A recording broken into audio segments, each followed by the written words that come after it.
sais, la culture, c'est comme un fantôme. C'est un fantôme qui vit dans les murs. C'est les émotions de tous les gens qui représentent l'organisation dans laquelle tu travailles, la façon dont ils font les affaires, les valeurs, les codes, les règles non écrites. Puis le fantôme, il est partout.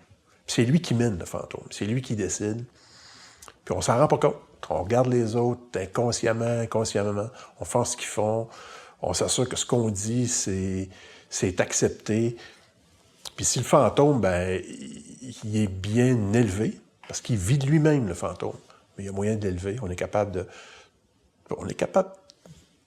le contrôler un peu. S'il est bien élevé, il est capable de faire de belles choses, parce que la culture, comprenez-moi bien, c'est très fort, c'est très puissant.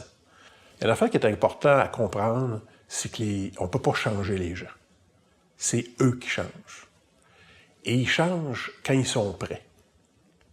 Puis si on y pense 2 minutes, là, le plus grand influenceur d'un groupe, c'est la culture elle-même. Et quand on saisit ça, ça peut avoir une très, très grande portée. D'ailleurs, Peter Drucker disait « Culture eats strategy for breakfast ». Tu as beau avoir la stratégie que tu veux, si la culture dit « ça passe pas », elle en fait son petit déjeuner. Hey, la culture, là, c'est partout. Les grandes orientations, ils voyagent dans une organisation top-down. Ça part du haut, puis ça va en bas. Ça s'en va comme ça, top-down. Les problèmes, eux, ben, ils voyagent bottom-up. Ça va de soi. Là, les problèmes, ils viennent d'en bas, puis là, ça monte. Puis ça monte. Puis là, on les règle, puis ça descend. Fait que, dans un sens, c'est les orientations puis les réponses. Puis dans l'autre sens, c'est les problèmes. Mais la culture, elle est partout. Elle est dans tous les raccoins, sur tous les corps de travail. Puis, hey, c'est quoi, dans le fond? Hein? C'est le résultat de ce qu'on valorise et de ce qu'on tolère. Si on fait la somme, le bilan de ce qu'on valorise et qu'on tolère, bien, ça se manifeste comment dans le comportement du monde? Ça se manifeste par la culture, le fantôme qui vient nous dire quoi faire. Fait que les valeurs qu'on a à la réception, là, le mur, après le mur, là, qu'on regarde en attendant que la personne qu'on va voir vienne nous chercher pour le rendez-vous, bien, souvent, c'est des valeurs de plastique. C'est de la décoration. Mais si tu veux savoir si c'est du vrai stuff, bien, c'est la culture qui le détermine. C'est comme ça, vraiment, que c'est vécu par les gens. Puis, cette culture-là, souvent, on se demande à qui... Bien, souvent, on se demande... En fait, on ne se le demande pas à qui elle appartient, la culture. Bien, malheureusement, on ne veut pas faire de la peine aux chefs d'entreprise, mais c'est pas à vous autres, les amis. C'est pas à eux. La culture, ça appartient à l'ensemble du groupe. Puis, c'est un peu pour ça que quand tu t'y attaques, ben c'est pas top-down, puis c'est pas bottom-up. C'est 360 degrés. Puis ça, c'est un peu un des petits secrets de succès. Ah, écoute, c'est une couple de trucs là, que l'expérience nous a démontré.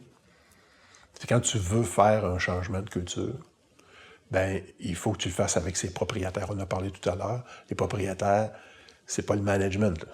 C'est tout le monde, que ça nous tente ou pas. Puis c'est avec eux qu'il faut le faire. Et il faut nécessairement passer par les émotions. Il faut que les gens... Il faut que ça passe par là. On comprend par ici, mais on retient par là. C'est quand quelque chose nous est utile qu'on le retient. Quand une réponse vient régler une tension. Quand la résolution arrive au bon moment de cette tension-là, bien, on le retient, parce qu'on vit de quoi. Puis ça, c'est une affaire qu'il faut comprendre. Puis il faut aussi être prêt un petit peu de dérangement. Il y a un peu de provocation nécessaire. Il faut jouer ce game-là. Puis quand on comprend puis qu'on sait le faire, ben on peut réaliser des grandes affaires. Et souvent, on demande aux dirigeants d'entreprise particulièrement là, de nous parler de leur culture. Puis ils ne nous parlent pas de leur culture, ils nous parlent de la culture qu'ils rêvent d'avoir. Ils font pas toujours bien la distinction entre les directives. La directive, elle vient du management, là, mais je veux dire, ce qui se vit vraiment, comment les gens y réagissent, ben c'est pas pareil. Puis souvent, je dis, le poisson ne voit pas l'eau dans laquelle il nage. On pense qu'on comprend tout, mais le poisson, là, il ne sait pas. Puis c'est souvent dommage parce que, je l'ai dit tout à l'heure, c'est très puissant. C'est très puissant.